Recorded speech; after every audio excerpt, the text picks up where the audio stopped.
मेरे पीछे बोलिए, यदि हम न वर्तेय,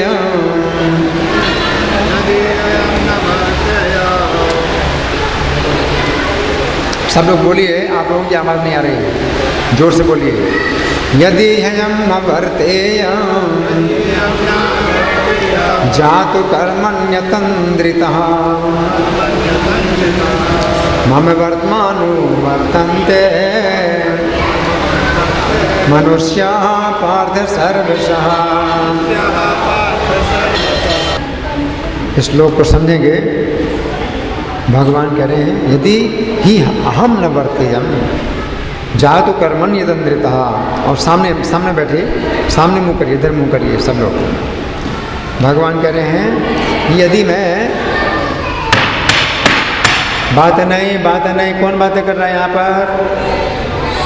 अपने बच्चों को संभालिए, आपकी बहुत बड़ी जिम्मेदारी है। आपके बच्चे शोर नहीं करेंगे, आप लोग आपस में बातें नहीं करेंगे। भगवान कह रहे हैं, यदि हम न वर्तेयम जातु कर्मण्यतन्द्रितः, कि यदि मैं सावधानी पूर्वक कर्म ना करूं तो क्या होगा? मम वर्तमान वर्तन्ते मनुष्या पार्थ सर्वशः, तो मेरे ही अनुसार सब मनुष्य कर्म करने लगेंगे, और इसका जो है जो दोष मुझे लगेगा। भगवान कह रहे हैं कि इसका दोष मुझे लगेगा अगर मैं सावधानी पूर्वक कर्म ना करूं और मेरी देखा देखी सब मनुष्य उसी प्रकार कर्म करने लगे, तो ये दोष मेरे ऊपर लगेगा, है ना। तो हम सुनेंगे प्रभुपाद तात्पर्य में क्या लिखते हैं। श्रील प्रभुपाद की जय। आध्यात्मिक जीवन की उन्नति के लिए एवं सामाजिक शांति में संतुलन बनाए रखने के लिए कुछ परंपरागत कुलाचार हैं जो प्रत्येक सभ्य व्यक्ति के लिए होते हैं। तो प्रभुपाद क्या कह रहे हैं? दो बातें। पहला तो क्या है कि आध्यात्मिक जीवन की उन्नति, मनुष्य के जीवन में पहला कार्य क्या है? आध्यात्मिक जीवन में उन्नति। आध्यात्मिक जीवन में उन्नति का मतलब क्या है? अब जन्म मरण के चक्र को रोकने में आप आगे बढ़िए। जन्म मरण के चक्र को रोकने में आप उन्नति करिए, आप तरक्की करिए। आध्यात्मिक जीवन की उन्नति है। आप जन्म मरण के चक्र में फंसे हुए हैं तो अपने को छुड़ाइए, जन्म मरण के चक्र से छुड़ाइए। पहला तो मनुष्य के जीवन का ये कार्य है, पहला ही कार्य है। और दूसरा क्या है? सामाजिक शांति में संतुलन बनाए रखा। सामाजिक शांति यानी व्यवहारिक जीवन में भी, आपके व्यवहारिक जीवन में भी शांति का संतुलन होना चाहिए। दोनों बातें जरूरी है। आध्यात्मिक जीवन में उन्नति, आप जन्म मरण के चक्र में जितने फंसे हैं उससे आप निकलिए। और दूसरा, सामाजिक जीवन में भी आपका जो है क्या होना चाहिए? शांति का संतुलन होना चाहिए। दो बातें हैं। और इसके लिए क्या है? कुछ परंपरागत कुल आचार हैं। अपने पारिवारिक सामाजिक जो है कुछ कर्तव्य होते हैं जो परंपरा से आए हैं, जिन्हें करने से दोनों काम होंगे। आपके आध्यात्मिक जीवन में भी उन्नति होगी और सामाजिक जीवन में भी शांति का संतुलन होगा। तो कुछ जो है परंपराएं हैं जिनका हमें पालन करना चाहिए। आगे, ऐसी विधि विधान केवल बद्ध जीवों के लिए हैं, भगवान कृष्ण के लिए नहीं। तो कृष्ण के लिए नहीं है ये सब विधि विधान। कृष्ण के लिए कोई आवश्यकता नहीं है वो उन विधि विधानों का पालन करने की, क्योंकि कृष्ण इस भौतिक जगत के जीवात्मा नहीं है, बद्ध जीव नहीं है। कृष्ण तो अपने परम धाम से आए, गोलोक धाम से आए हैं, तो उनका कुछ भी बंधन नहीं है। वो कुछ भी करें उससे उनका कुछ भी नुकसान नहीं है। कृष्ण के लिए नहीं है, बद्ध जीवों के लिए है। लेकिन क्योंकि वे धर्म की स्थापना के लिए अवतरित हुए थे, अतः उन्होंने निर्दिष्ट नियमों का पालन किया। लेकिन कृष्ण ने धर्म की स्थापना की, इसलिए उन नियमों का पालन किया जो बताए गए नियम, जिससे क्या होगा? दोनों बातें हैं। आध्यात्मिक जीवन में उन्नति होगी और दूसरी क्या, सामाजिक जीवन में शांति का संतुलन होगा। तो कृष्ण ने इन सब नियमों का पालन किया, अपने लिए नहीं, उनके लिए कुछ भी आवश्यक नहीं है, बद्ध जीवों को सिखाने के लिए। उनकी देखा देखी लोग करेंगे तो कृष्ण स्वयं बहुत सावधानी पूर्वक कार्य करते हैं। अन्यथा सामान्य व्यक्ति भी उन्हीं के पद चिन्हों का अनुसरण करते, क्योंकि कृष्ण परम प्रमाण है। श्रीमद् भागवत से यह ज्ञात होता है कि श्री कृष्ण अपने घर में तथा बाहर गृहस्थोचित धर्म का आचरण करते रहे। श्रीमद् भागवत में बहुत विस्तार से वर्णन है कि भगवान जो है जब गृहस्थ जीवन में थे तो घर के अंदर और घर के बाहर सब गृहस्थोचित धर्म का पालन करते थे। जैसे अपने घर में कोई साधु संत आ जाएं, नारद मुनि आ जाएं, तो पैरों को धोते थे, पूजा करते थे, साधु संतों की पूजा करते थे, आदर सत्कार करते थे, भोजन कराते थे। और घर के बाहर भी है ना, मर्यादा का पालन करते थे। सब कुछ उन्होंने किया। तो यहाँ प्रभुपाद का तात्पर्य समाप्त हो गया है। तो इस श्लोक पर श्री भगवान ने कहा, हमने जो बातें लिखी हैं तो उनमें बहुत विस्तृत बातें हैं, तो कुछ उसमें से हम सुनेंगे।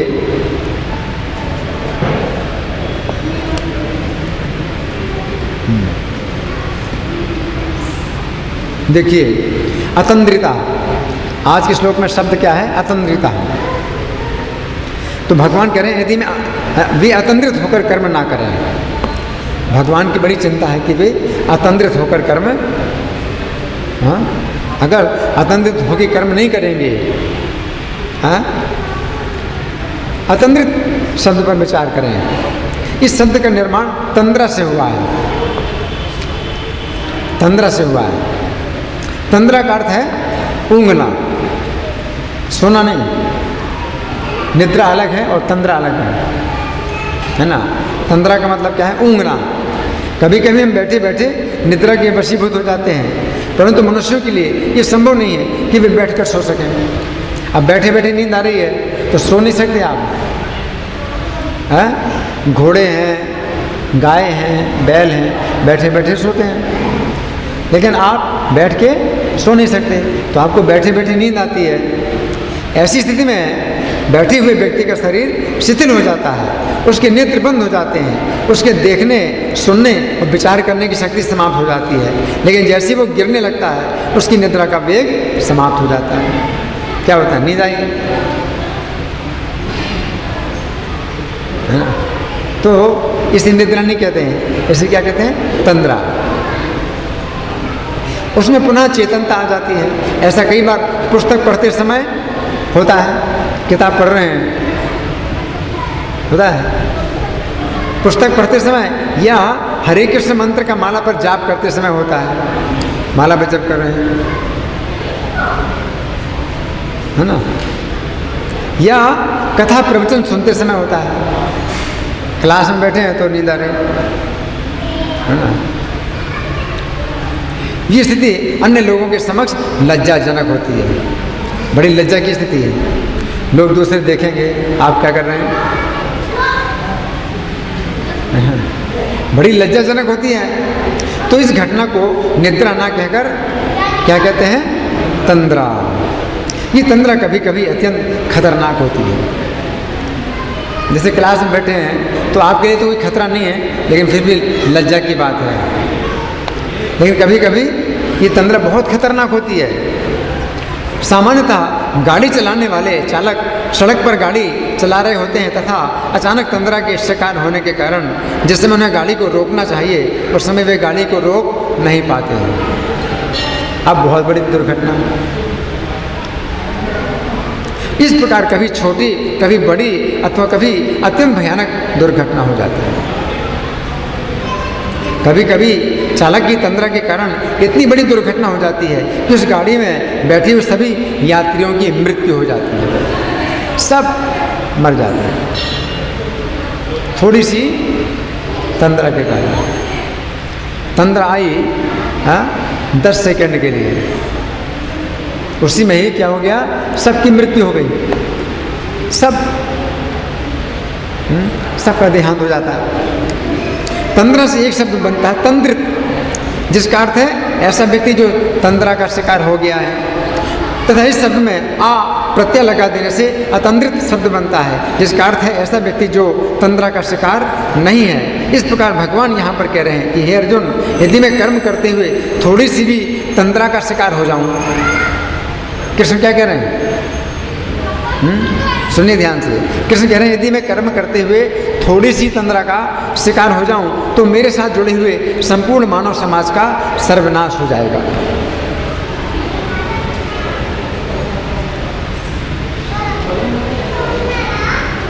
तो भगवान क्या है, ड्राइवर की जगह है।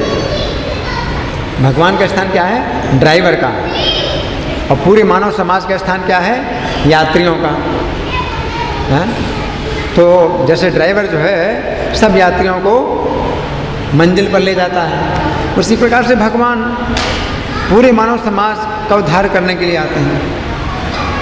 और अगर ड्राइवर भगवान कृष्ण है थोड़ी सी तंद्रा के शिकार हो जाएं, यानी ध्यान ना दें कैसे कर्म करना है, क्या करना है, तो क्या होगा, संपूर्ण मानव समाज का पतन, नरक में जाएंगे।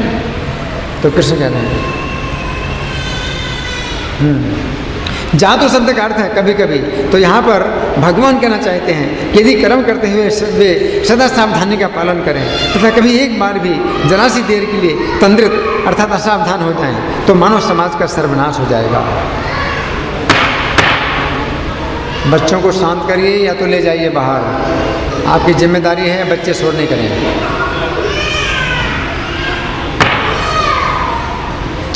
बच्चे को बाहर ले जाएं। तो भगवान क्या कह रहे हैं कि अगर कर्म करते हुए सदा सावधानी का पालन करते हैं लेकिन कभी एक बार जरा सी देर के लिए असावधान हो जाएं, तंद्रित हो जाएं, तो मानव समाज का सर्वनाश हो जाएगा। भगवान ये नहीं कह सकते कि मैं अपने पूरे जीवन भर तो सावधानी का मैंने पालन किया है लेकिन थोड़ी देर के लिए सावधानी हो गई तो क्या हो गया।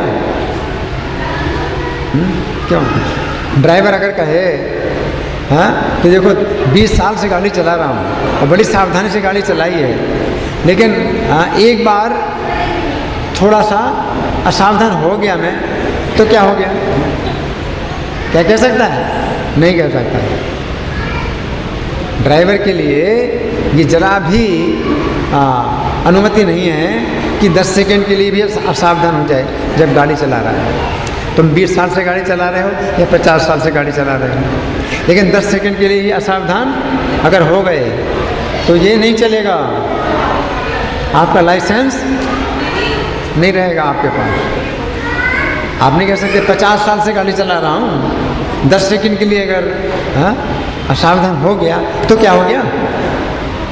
भगवान भी नहीं कह सकते, भगवान भी नहीं कह सकते कि मैं बहुत सावधानी से कर्म कर रहा हूँ, लेकिन थोड़ी सी गलती हो गई मेरे से तो क्या हो गया। भगवान नहीं कह सकते। क्यों, भगवान क्या है, ड्राइवर है और पूरा मानव समाज यात्री है और भगवान जो है उनको आगे बढ़ा रहे हैं, है ना। यहाँ पर भगवान अपने पक्ष में ये नहीं कह सकते हैं कि मैं सदा अत्यंत सावधानी पूर्वक कर्म करता हूँ, फिर भी यदि कभी वर्ष में एक बार या जीवन में एक बार जरा सी असावधानी हो गई तो क्या हो गया। भगवान ऐसा कहें तो नहीं चलेगा, भगवान को ये कहने का अधिकार नहीं है। जैसे गाड़ी का ड्राइवर कहे मैं सदा गाड़ी अत्यंत सावधानी पूर्वक चलाता हूँ, तो यदि कई वर्षों के बाद जरा सी असावधानी हो गई तो इससे अनेक लोगों की मृत्यु हो गई, तो इस विषय में मैं क्या करूं। क्या ड्राइवर कहेगा ऐसा, नहीं कह सकते। कितने सालों से गाड़ी चला रहा हूं, तो ड्राइवर कहेगा थोड़ा ये तो विचार करो कि 20 साल से गाड़ी चला रहा हूं, और थोड़ी सा सावधानी हो गई और इतने लोग मर गए तो मैं क्या करूं। चलेगा, नहीं चलेगा, नहीं चलेगा। तो भगवान भी कह रहे हैं कि मेरा भी ऐसे नहीं चलेगा कि मैं थोड़ी सी असावधानी करूं कर्म करने में। नहीं, वो ऐसा नहीं कह सकता है। उसके लिए नियम ये है कि वो सदा अत्यंत सावधानीपूर्वक गाड़ी चलाएगा और कभी एक क्षण के लिए भी असावधानी नहीं बरतेगा। यदि गाड़ी का चालक थोड़ी सी असावधानी का बर्ताव करता है, उससे अनेक लोगों की मृत्यु हो जाती है, तो इस दुर्घटना का कारण उसकी असावधानी ही मानी जाती है। उसी प्रकार यहाँ पर भगवान कह रहे हैं कि जब वे अपने धाम से इस भौतिक जगत में आकर मनुष्यों के समाज में श्रेष्ठ पद प्राप्त करते हैं, तो संपूर्ण अवतार काल में उनकी बड़ी भारी जिम्मेदारी बन जाती है कि वे अत्यंत सावधानी पूर्वक कर्म करें और कभी एक क्षण के लिए भी असावधानी ना बरतें। भगवान की जिम्मेदारी है कि पूरे जीवन काल में वो बहुत सावधानी पूर्वक काम करें। यदि कोई कहे कि जिस प्रकार मनुष्य कितना भी सावधानी का बर्ताव करे, उसके द्वारा निश्चित रूप से असावधानी होती है। क्या कहते हैं? To err is human. हाँ, हिंदी में क्या बोलते हैं? हाँ, मानव गलती का पुतला है। क्या बोलते हैं? इंसान गलतियों का पुतला है ना? तो इंसान से तो गलती होती है। तो उसी प्रकार श्री कृष्ण में भी असावधानी का बर्ताव यदि सदैव नहीं तो कभी कभी तो होता ही होगा। आप कहेंगे तो भगवान में भी ऐसी गलती होती होगी।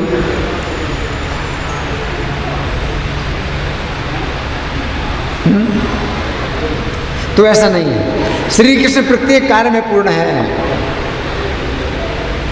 समझो क्या? श्री कृष्ण प्रत्येक कार्य में पूर्ण है। उनके द्वारा कभी भी असावधानी का बर्ताव नहीं होता। जिस समय उन्होंने 7 दिनों तक लगातार गोवर्धन पर्वत उठाया, क्या 7 दिन तक लगातार गोवर्धन पर्वत उठाया, उस समय यदि श्री कृष्ण से जरा सी असावधानी हो जाती तो संपूर्ण ब्रजवासियों की मृत्यु हो जाती। तो क्या हुआ? 7 दिन तक लगातार क्या तंद्रा आई उनको? थोड़ा सा नहीं। परंतु क्या ऐसा हुआ? नहीं। जिस समय कर्ण ने अर्जुन के गले को निशाना बनाकर सर पे बाण छोड़ा, कृष्ण अर्जुन का रथ चला रहे थे, और कर्ण ने क्या किया? अर्जुन के गले का निशाना बना करके कौन सा बाण छोड़ा? सर पे बाण छोड़ा। उस समय श्री कृष्ण ने अपने पैर से रथ को इस प्रकार दबाया। कृष्ण से असावधानी नहीं होती जरा भी। कर्ण ने अर्जुन के गले को निशाना बना करके सर बाण छोड़ा तो गला कहीं खत्म कर देता, लेकिन कृष्ण ने रथ को अपने पैर से इस प्रकार दबाया कि रथ के घोड़े बैठ गए। रथ के घोड़े बैठ गए और रथ नीचा हो जाने के कारण सर पे बाण अर्जुन के गले में ना लगकर अर्जुन के मुकुट में लगा। इस प्रकार अर्जुन का मुकुट जलता हुआ पृथ्वी पर गिर पड़ा। यहाँ ना लगा, यहाँ लगा, और मुकुट, अर्जुन का मुकुट जलता हुआ जमीन में गिरा। कितना भगवान ने कितनी रक्षा की, उनसे असावधानी नहीं होती। उनकी जिम्मेदारी है, हाँ, सारथी की जिम्मेदारी होती है कि रथी की रक्षा करे।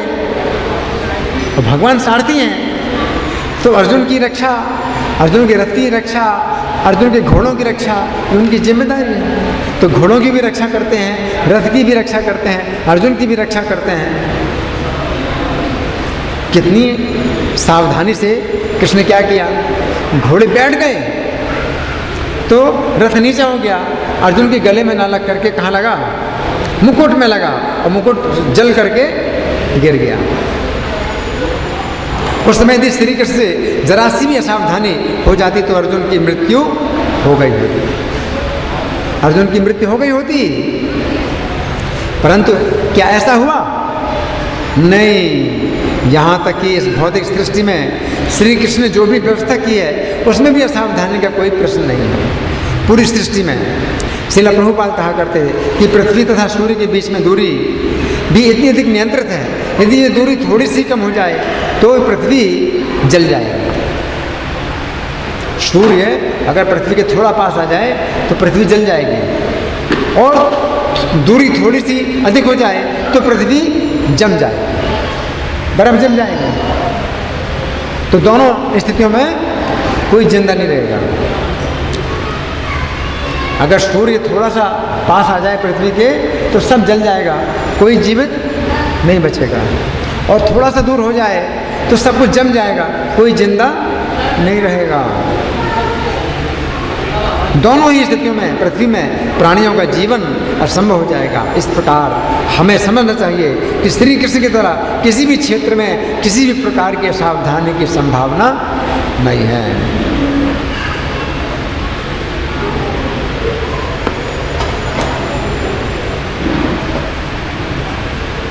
अच्छा, अब प्रश्न है, क्या श्री कृष्ण के कुछ कर्म ऐसे हैं जो शास्त्रों से मेल नहीं खाते? कृष्ण तो कह रहे हैं कि मैं सावधानी से अगर काम ना करूं तो सब लोग मेरी तरह काम करेंगे। तो कृष्ण शास्त्रों के अनुसार सब काम करते हैं, लेकिन क्या कुछ काम ऐसे हैं कृष्ण के जो शास्त्रों से मेल नहीं खाते हैं? हम देखते हैं कि श्री कृष्ण की वृंदावन लीला में अवश्य 3 प्रकार के कर्म ऐसे हैं जो शास्त्रों से मेल नहीं खाते। पहला, श्री कृष्ण मक्खन की चोरी करते थे। क्या? श्री कृष्ण मक्खन की चोरी करते थे। दूसरा, श्री कृष्ण असत्य भाषण करते थे। मक्खन चुराने के बाद अपने को निर्दोष सिद्ध करते थे, तो उन्होंने मक्खन नहीं चुराया। और तीसरा, श्री कृष्ण ने पराई स्त्रियों का स्पर्श किया, अर्थात गोपियों के साथ रास लीला की। अब यहाँ पर एक बड़ी भारी शंका उत्पन्न हो गई है कि जब श्री कृष्ण में किसी प्रकार की असावधानी की संभावना नहीं है तथा वे सदा शास्त्रों के अनुसार ही कर्म करते हैं, फिर ऐसा कैसे हुआ कि उनके कुछ कर्म शास्त्रों से मेल नहीं खाते हैं? समझो बात को। यहाँ भी कृष्ण बहुत सावधानी से कार्य कर रहे हैं। कृष्ण यहाँ भी बड़ी सावधानी से काम कर रहे हैं। क्या? उस समय ये कार्य किए जिस समय उन्होंने मानव समाज में श्रेष्ठ स्थान नहीं प्राप्त किया। कृष्ण क्या है? एक चंचल बालक है, एक अशिक्षित बालक है। जिस समय कृष्ण ये लीलाएं कर रहे हैं वो उनकी क्या है?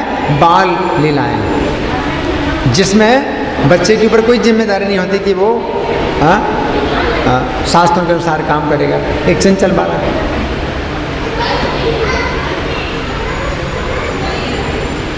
तो यहाँ पर भगवान कह रहे हैं कि वे अत्यंत सावधानी पूर्वक कर्म करते हैं,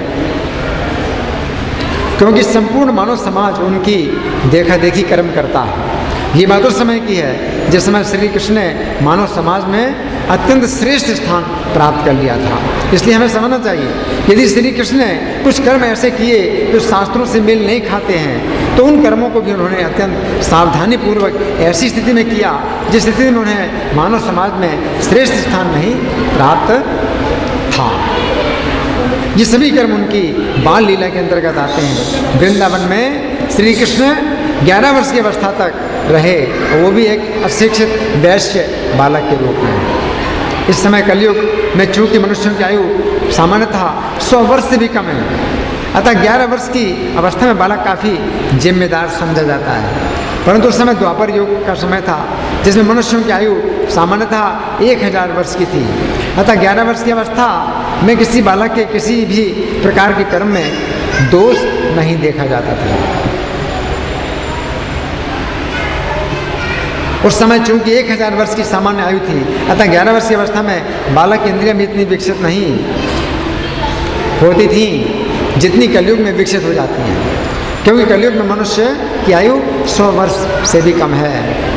श्री कृष्ण के जो कर्म शास्त्रों से मेल नहीं खाते हैं, वे कर्म चूंकि श्री कृष्ण ने 11 वर्ष से भी कम आयु में किए थे, अतः उन कर्मों से ना तो मानव समाज में किसी प्रकार का उत्पात ही हुआ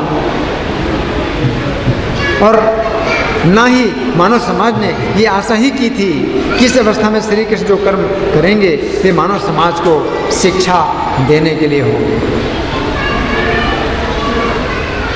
ये कर्म श्री कृष्ण ने क्यों किए?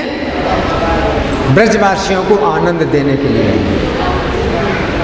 ये कर्म शिक्षा देने के लिए नहीं है, मानव समाज को शिक्षा देने के लिए नहीं है। ये कर्म किस लिए है? ब्रजवासियों को आनंद देने के लिए।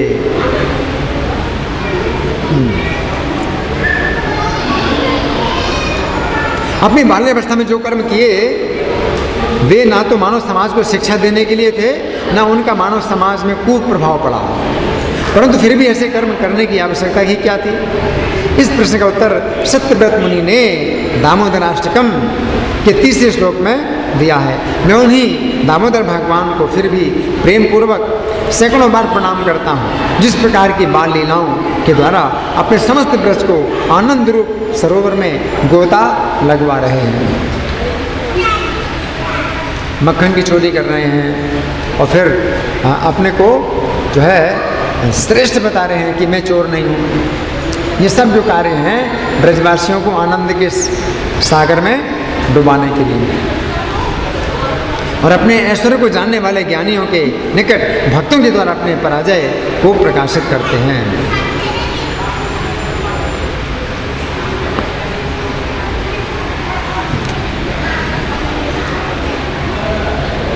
तो बहुत इसमें लंबा विषय है, काफ़ी विस्तार से इन बातों की चर्चा हुई है।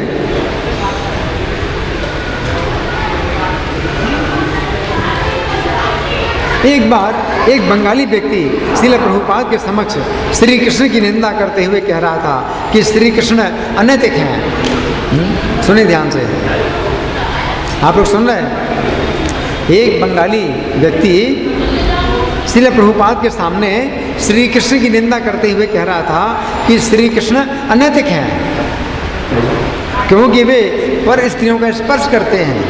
श्रील प्रभुपाद ने उस व्यक्ति से उसकी पत्नी के सामने कहा, श्री कृष्ण अनैतिक नहीं है, क्योंकि संसार भर की जितनी भी स्त्रियां हैं वे सभी श्री कृष्ण की पत्नियां हैं, परंतु तुम अनैतिक हो। प्रभुपाद ने उसको बोला कि कृष्ण अनैतिक नहीं है, तुम अनैतिक हो। उसको समझ है, वो तो कृष्ण अनैतिक बोल रहा था कि विवाह के बाहर स्त्रियों का स्पर्श करते हैं, और मैं तो विवाहित हूँ, तो अपने को अनैतिक, अब अपने को नैतिक समझ रहा है और कृष्ण अनैतिक बोल रहा है। और प्रभुपाद ने कहा कि कृष्ण अनैतिक नहीं है, तुम अनैतिक हो, क्योंकि संसार भर की जितनी भी स्त्रियां हैं वे सब श्री कृष्ण की पत्नियां हैं, परंतु तुम सचमुच अनैतिक हो क्योंकि तुमने श्री कृष्ण की पत्नी को स्पर्श किया।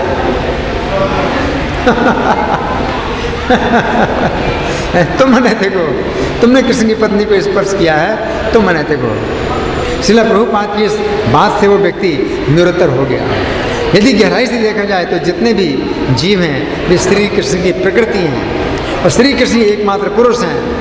हम सभी जीवों का एकमात्र कार्य श्री कृष्ण की सेवा करना है। यदि कोई विवाहिता स्त्री श्री कृष्ण को अपना भाई, पति, पुत्र, पिता एक साथ सभी कुछ मान ले तो भी इसमें कोई दोष नहीं है। आप किसी को अपना भाई और पति नहीं बना सकते। कोई स्त्री किसी एक पुरुष को कहे हम ये मेरे भाई भी हैं, मेरे पति भी हैं, तो नहीं चलेगा।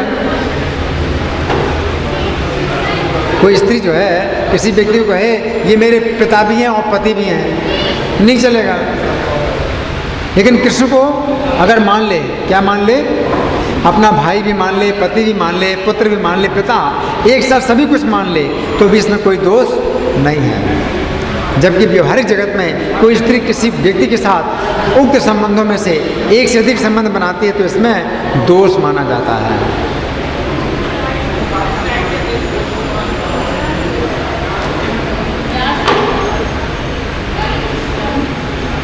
श्री कृष्ण ने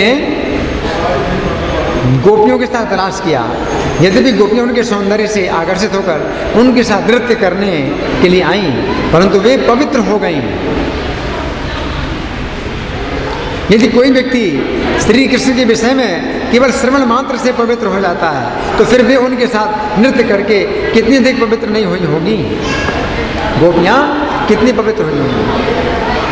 अगर कृष्ण के श्रवण मात्र से ही हम पवित्र हो जाते हैं तो कृष्ण के साथ नृत्य करने में कितनी पवित्र हुई होंगी गोपियाँ।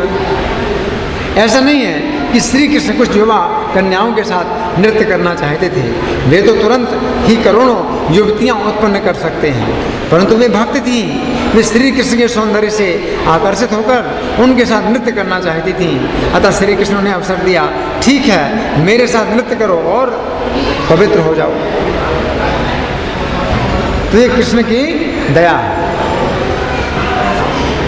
वे कृष्ण के साथ नृत्य करना चाहती हैं तो कृष्ण को कोई आवश्यकता नहीं है, लेकिन कृष्ण बहुत दयालु है। उन्होंने कहा, ठीक है, मेरे साथ नृत्य करो और पवित्र हो जाओ। कृपया समझने का प्रयास कीजिए, यदि श्री कृष्ण के विषय में श्रवण मात्र से व्यक्ति पवित्र हो जाता है तो फिर उनके विषय में क्या कहना जो श्री कृष्ण के साथ नृत्य करती हैं। चीरहरण लीला के प्रसंग में श्रील प्रभुपाद कहा करते थे कि चूंकि ब्रज कन्याएं श्री कृष्ण को अपना पति बनाना चाहती थी, परंतु श्री कृष्ण का उनके साथ विवाहित होना संभव नहीं था, अतः श्री कृष्ण ने उनकी इच्छा पूरी करने के लिए केवल इतना ही किया कि उन्हें नग्न अवस्था में देखा। कोई स्त्री अपने पति के अतिरिक्त किसी अन्य पुरुष के समक्ष नग्न नहीं हो सकती है, परंतु श्री कृष्ण ने किसी भी ब्रज कन्या में गर्भाधान तो नहीं किया। ऐसी बात तो कहीं भी नहीं पाई जाती है कि श्री कृष्ण ने ब्रज में किसी युवती में गर्भाधान किया। परंतु श्री कृष्ण के इस कार्य की भी किसी व्यक्ति को नकल नहीं करनी चाहिए। यदि कोई व्यक्ति श्री कृष्ण के इन कार्यों की थोड़ी सी भी नकल करना चाहता है तो श्री कृष्ण ने 7 वर्ष की अवस्था में जो 7 दिनों तक लगातार गोवर्धन पर्वत धारण किया था, इस कार्य की भी यदि 7 दिनों तक नहीं तो 7 सेकंड के लिए ही नकल करें। 7 सेकंड के लिए नकल करें। अगर कृष्ण की नकल करना है तो ये भी नकल करो। 7 दिन तक कृष्ण ने गोवर्धन पर्वत धारण किया तो आप 7 सेकंड के लिए उठाओ पर्वत को। इस संबंध में वायुयान का उदाहरण अत्यंत उपयुक्त है। जिसमें वायुयान आकाश में चलता है उस समय वायुयान के लिए ये नियम लागू नहीं होता है कि वो सड़क की लाल बत्ती को पार ना करे। क्यों? सड़क की लाल बत्ती का विचार नहीं होता है, एयरप्लेन में कोई विचार नहीं होता है, क्योंकि वायुयान का धरातल सड़क के धरातल से बहुत ऊपर है। उसी प्रकार श्री कृष्ण का धरातल मनुष्यों के धरातल से बहुत ऊंचा है, अतः उनके लिए मनुष्यों के धर्म तथा धर्म के नियम लागू नहीं होते हैं। तो बहुत सी बातें हैं इसमें। समय हमारे पास बहुत थोड़ा है, तभी कुछ समय है हमारे पास में। आप लोगों के लिए, आप लोगों की ओर से कोई प्रश्न है या कोई चर्चा है या मैं प्रश्न करूँगा। ये विषय बहुत रोचक है कि भगवान कह रहे हैं कि मैं अगर सावधानी पूर्वक कर्म ना करूं तो मेरी देखा देखी ये सब लोग कर्म करेंगे और क्या होंगे? नष्ट हो जाएंगे। इस विषय में कोई प्रश्न है किसी का या मैं प्रश्न करूं? मैं प्रश्न करूं? ठीक है, मैं प्रश्न कर रहा हूं। तो भगवान ने अतंद्रित शब्द का प्रयोग किया। अतंद्रित, अतंद्रित होकर के मुझे कर्म करना है ना। तो अतंद्रित का मतलब क्या है? कि तंद्रित ना हो, यानी तंद्रा के शिकार ना होए। तो तंद्रा क्या होती है? तंद्रा क्या है? नहीं, इसको बंद कर दो, इसका इस्तेमाल नहीं करना। बिना माइक के बोलो। है ऊँघना। हाँ, लेट करके या बैठ करके? बैठ करके। हाँ, तो ऊँघने में कोई खतरा तो नहीं है। आप जैसे यहाँ बैठ करके ऊँघते हैं तो कोई खतरा नहीं है, लेकिन लज्जा की बात होती है। लोगों के बीच में अगर आप ऐसे होते हैं तो बड़ी लज्जा की बात होती है। ये खतरा नहीं होता, ऊँघने में कोई खतरा नहीं है। लेकिन कभी कभी ऊँघने में बड़ा खतरा है। किस समय? गाड़ी चलाते समय। और गाड़ी चलाते समय जो ड्राइवर होता है वो कहता है कि मैं 20 साल से गाड़ी चला रहा हूँ, तो 10 सेकंड के लिए मैं तंद्रित हो गया तो क्या हो गया? चलेगा? नहीं चलेगा। तुम 10 साल तक गाड़ी चलाओ या 20 साल तक या 50 साल तक, 10 सेकंड के लिए भी असावधानी हो सकती है। आपको अधिकार नहीं कि 10 सेकंड के लिए आप असावधान हो जाएंगे, नहीं। और उसमें कितना भी बड़ा दुर्घटना हो सकती है कि गाड़ी में बैठे जितने भी यात्री हैं सब क्या हो जाएंगे, मर जाएंगे। और भगवान की भी चिंता है, भगवान की भी चिंता है। अगर सावधानी पूर्वक कर्म ना करें तो पूरा मानव समाज क्या हो जाएगा, भ्रष्ट हो जाएगा, पूरा मानव समाज भ्रष्ट हो जाएगा। तो भगवान की चिंता है कि तंद्रित ना हो। लेकिन क्या भगवान में ऐसा है, तंद्रा होती, कभी असावधानी होती है? नहीं हो सकती। और मनुष्य में जरूर है। मनुष्य गलती का पुतला है?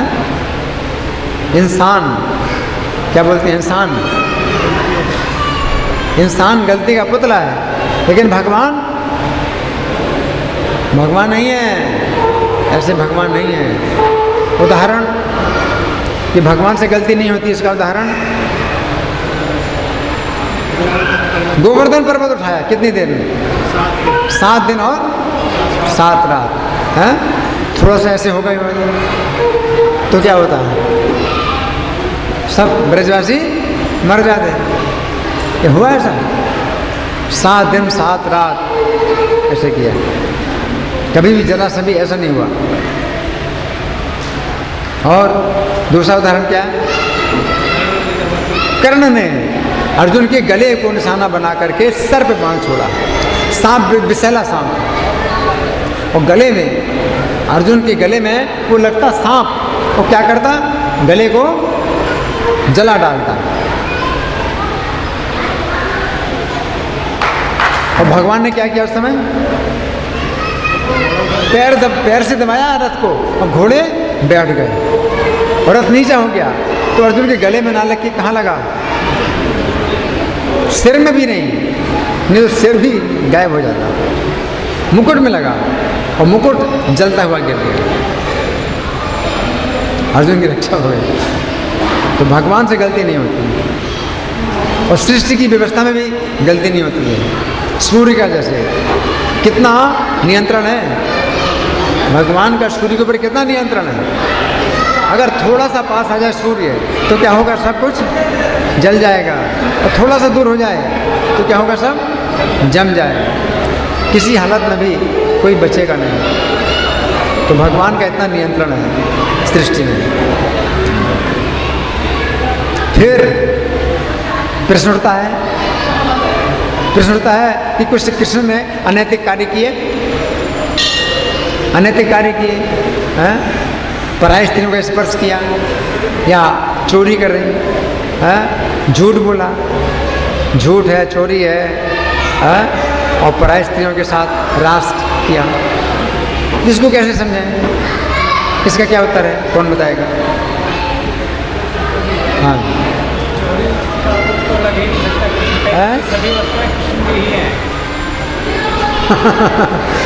वो तो बहुत गहरी बात है कि कृष्ण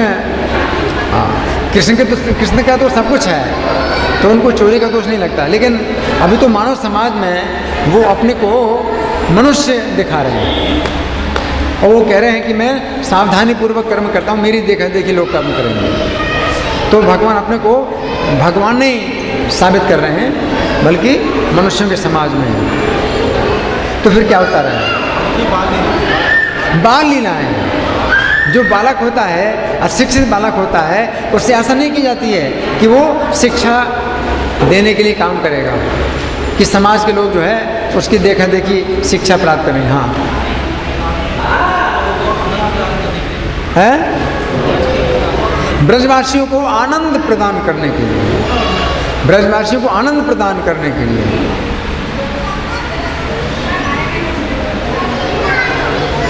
ये सब कार्य उनकी 11 वर्ष की अवस्था।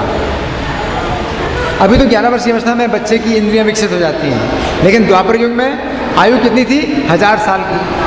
तो 11 साल में इंद्रियां बिल्कुल विकसित नहीं होती हैं। तो अगर छोटा सा बच्चा है, अगर कोई बच्ची के साथ में कुछ छेड़खानी करता है तो कुछ दोष नहीं माना जाता है। बड़े लोग कुछ भी दोष नहीं मानते, इंद्रियां विकसित ही नहीं है बच्चे की। तो कृष्ण अगर रासलीला करते हैं या कुछ चंचलता करते हैं तो कृष्ण के ऊपर कोई दोष नहीं माना गया। समाज में कोई उत्पात नहीं बचा कि कृष्ण ऐसा करते हैं तो हम भी ऐसा करें। और किसी को नकल करना है तो उस अवस्था में करें। इसलिए कृष्ण ने ये भी कार्य किए तो बड़े सावधानी पूर्वक किए। किस अवस्था में किए, इसमें भी कृष्ण की बड़ी सावधानी है। लेकिन जब वो मथुरा में आए और फिर गुरुकुल में शिक्षित हुए, अब शिक्षित हो गए ना, अब शिक्षित हो गए है ना, तो कितने मर्यादा का पालन किया।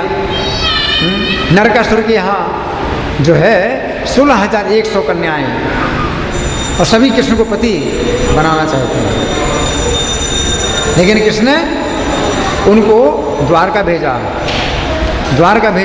और अपने माता पिता और पूरे समाज के सामने विधिवत विवाह किया।